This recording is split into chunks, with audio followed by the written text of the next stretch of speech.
हे friends, welcome back. इस video के अंदर जीबी के पावर एंड इंफ्रास्ट्रक्चर के बारे में डिटेल में समझने वाले हैं कि करंट सिचुएशन में अगर कंपनी के शेयर से हम लोग निकलना चाहते हैं तो किस तरीके से निकल सकते हैं। तो अगर आप फंडामेंटल एनालिसिस को सीखना चाहते हैं, जानना चाहते हैं एक कंपनी के एनुअल रिपोर्ट से कैसे फाइनेंशियल डेटा को निकाल के सही तरीके से पढ़ा और इंटरप्रेट किया जाता है, या ऑनलाइन पोर्टल जैसे मनी कंट्रोल से कैसे आप एक कंपनी के डेटा को निकाल के सही तरीके से पढ़ के इंटरप्रेट कर सकते हैं, तो सारा का सारा वीडियोस चैनल के प्लेलिस्ट के अंदर अवेलेबल है और इस वीडियो के डिस्क्रिप्शन पर भी मैक्सिमम प्लेलिस्ट का लिंक आपको मिल जाएगा। तो चलिए सीखते हैं एक साथ।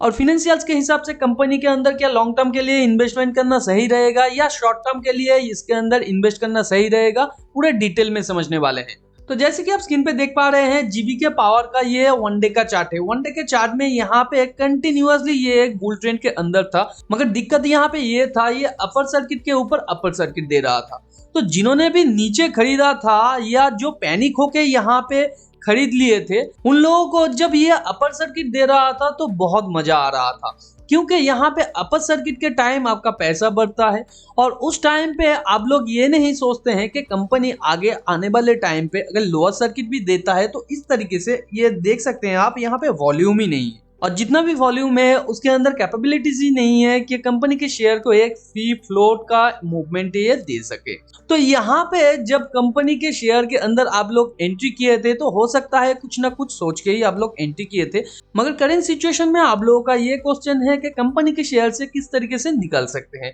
तो करेंटली आप देख सकते हैं ये यहाँ पे कंटिन्यूअसली एक लोअर सर्किट दे रहा है और यहाँ पे जनरली ये 2 लेग फॉर्मेशन के साथ ऊपर गया था, मगर ये यहाँ पे इंपॉर्टेंट नहीं है। इंपॉर्टेंट प्राइस एक्शन कहाँ पे होता है या किस तरीके के चार्ट में होता है, जहां पे शेयर फ्रीली फ्लोट कर सकता है, मगर उस तरीके के चार्ट में नहीं जहां पे ऑपरेटर्स काम करते हैं। देखिए, इस तरीके के शेयर्स के अंदर जनरली ऑपरेटर्स काम करते हैं, क्योंकि थोड़ा सा वॉल्यूम आया उसके बाद अपर सर्किट के दौरान यहाँ पे वॉल्यूम ही नहीं है। कुछ टाइम बाद जब शेयर ऊपर आ रहा है तो यहाँ पे सिंपली जो ऑपरेटर्स है वो निकल जा रहे हैं शेयर से प्रॉफिट लेके और उसके बाद नया एंट्री क्रिएट कर रहे हैं नीचे, ताकि उन लोगों को नया प्रॉफिट का अपॉर्चुनिटी मिल सके। तो यहाँ पे सिंपली आप लोगों को ये दिखाया जा रहा है, देखिए कंपनी के शेयर से तो यहाँ पे एग्जिट हो रहा है प्रॉफिट बुकिंग से, मगर उसके बाद भी यहाँ पे एंट्री हो रहा है। तो इसका सिंपली मीनिंग ये है कंपनी के अंदर अभी भी स्ट्रेंथ है ऊपर जाने का प्राइस। तो ये और थोड़ा सा प्राइस ऊपर ले जाते हैं और ऊपर जाके ये अच्छा खासा, यानी कि ये टोटल का टोटल जो सिचुएशन है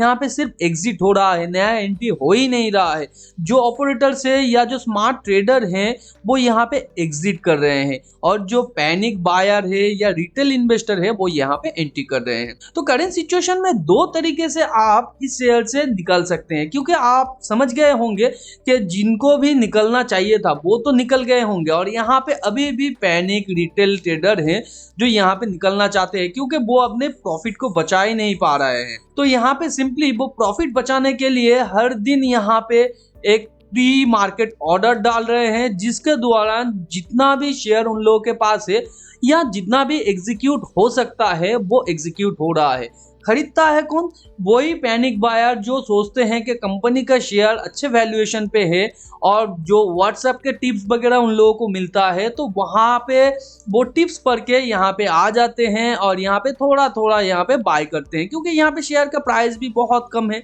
7-8 रुपीज 10 रुपीज के अंदर। तो उन लोगों को लगता है 7 रुपीज 15 रुपीज जल्दी हो जाएगा। और अगर यहाँ पे एक ऑपरेटर को बाय करना होता है तो वो बहुत नीचे जब शेयर को डाल देगा या पैनिक हो के वो शेयर नीचे चला आ जाएगा, तब वो यहाँ पे फिर से फ्रेश बाय करेंगे। तो तब तक के लिए आपको वेट करना होगा जब तक इसके अंदर अच्छा खासा वॉल्यूम नहीं आता। तो ये तो एक मेथड हो गया। सेकंड मेथड यही है कि प्री मार्केट ऑर्डर आप डालते रहिए, क्योंकि हर एक दिन कुछ ना कुछ एग्जीक्यूट यहाँ पे हो रहा है। तो अगर आपका नंबर यहाँ पे लग जाता है तो यहाँ पे आप शेयर से निकल सकते हैं। थर्ड और एक मेथड है, मगर वो उतना इफेक्टिव नहीं है। मेथड ये है, आप किसी तीसरे इंसान को ढूंढिए जो इस शेयर के अंदर इंटरेस्ट रखते हैं और ऑफलाइन या आप कह सकते हैं अकाउंट टू अकाउंट उसे शेयर ट्रांसफर कर सकते हैं और आप उसे पेमेंट हैंड टू हैंड ले सकते हैं। तो ये 3 तरीका मैंने जो कहा है ये अभी इफेक्टिव है, और इससे भी बड़ा और एक तरीका है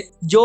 इफेक्टिव ज्यादा नहीं होता है, क्योंकि वो सॉल्यूशन है हर एक रिटेल ट्रेडर को यहाँ पे पैनिक ना होके सिंपली सेलिंग को स्टॉप करना है। अगर वो सेल स्टॉप कर देंगे तो यहाँ पे हो सकता है कुछ देर के बाद यहाँ पे लोअर सर्किट लगना बंद हो जाए, मगर ये बहुत ही मुश्किल सिचुएशन होता है क्योंकि यहाँ पे आप शायद यहाँ पे रोक देंगे मगर बाकी सारा जो लोग है वो नहीं रुकेंगे, वो अपने प्रॉफिट बचाने के चक्कर में और भी नीचे शेयर प्राइस को डालते ही जाएंगे। अभी बात करते हैं कंपनी के अंदर अगर आप लॉन्ग टर्म के लिए इन्वेस्टेड है तो मैं सिंपली एक ही आपको यहाँ पे मैट्रिक्स दिखाऊंगा जिसके बाद आप समझ जाएंगे कि कंपनी के अंदर आपको लॉन्ग टर्म के लिए इन्वेस्ट करना है कि नहीं। सिर्फ कंपनी के बुक वैल्यू को देखिए, ईयर ऑन ईयर बेसिस पे यहाँ पे मार्च 2013 में 40.9 रुपीज का यहाँ पे बुक वैल्यू था, जो धीरे धीरे कम होते होते 2.9 रुपीज के आसपास आ गया है। तो यहाँ पे ईयर ऑन ईयर कंपनी का बुक वैल्यू घट रहा है। यहाँ पे रिटर्न ऑन एसेट एनुअली जो है वो धीरे धीरे कम होता ही जा रहा है और उसके बाद थोड़ा सा ये रिसेंट ईयर में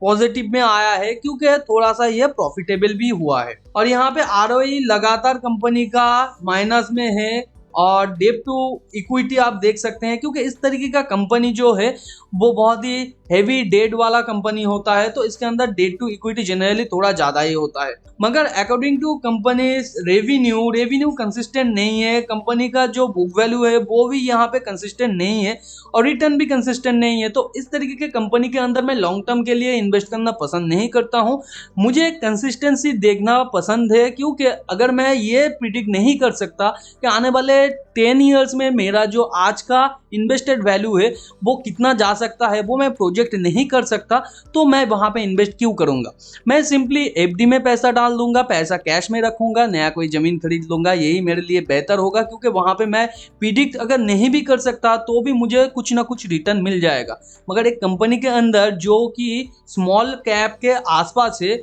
उसके अंदर मैं अंधाधुंध पैसा इन्वेस्ट करना नहीं पसंद करूंगा। बहुत सारा कंपनी और अवेलेबल है और इस चैनल के ऊपर भी बहुत सारा कंपनी के ऊपर मैं एनालिसिस करता हूं जिसके अंदर लॉन्ग टर्म के लिए आप इन्वेस्ट करेंगे तो वहां पे अच्छा खासा आपको रिटर्न शायद देखने को मिल सकता है क्योंकि मार्केट में कुछ भी फिक्स नहीं है या यहाँ पे कुछ भी गारंटी नहीं दिया जा सकता, इसलिए मैं शायद वर्ड का इस्तेमाल कर रहा हूँ। और जब भी किसी भी कंपनी के अंदर आप इन्वेस्ट करेंगे फंडामेंटल और फाइनेंशियल बहुत ज्यादा इंपॉर्टेंट है और उसके साथ मैनेजमेंट एनालिसिस तो आप लोगों को करना ही है। जब ये तीनों सिचुएशन अलाइन होगा एक ही लाइन में तब उसके बाद आप टेक्निकल को देख के उसके अंदर पोजीशन ले सकते हैं, तभी आपके इन्वेस्टमेंट का सक्सेस होने का चांसेस मोर देन 60% हो जाएगा। तो टेलीग्राम चैनल को भी ज्वाइन करके रखिए क्योंकि उसके अंदर मैंने एक एक्सेल शीट शेयर किया है जहां पे चार्ट एनालिसिस के साथ आप लोगों को समझाया है कहां पे एंट्री एग्जिट और टेक प्रॉफिट लेना है। बहुत सारा स्विंग ट्रेडिंग का अपॉर्चुनिटी अभी भी मौजूद है, लिंक नीचे डिस्क्रिप्शन पे है, आप जाके ज्वाइन करके वो एक्सेल शीट को एक्सेस कर सकते हैं। मिलते हैं अगले वीडियो पर, तब तक के लिए अपना बहुत ज्यादा ध्यान रखिए। Thanks for watching and happy investing.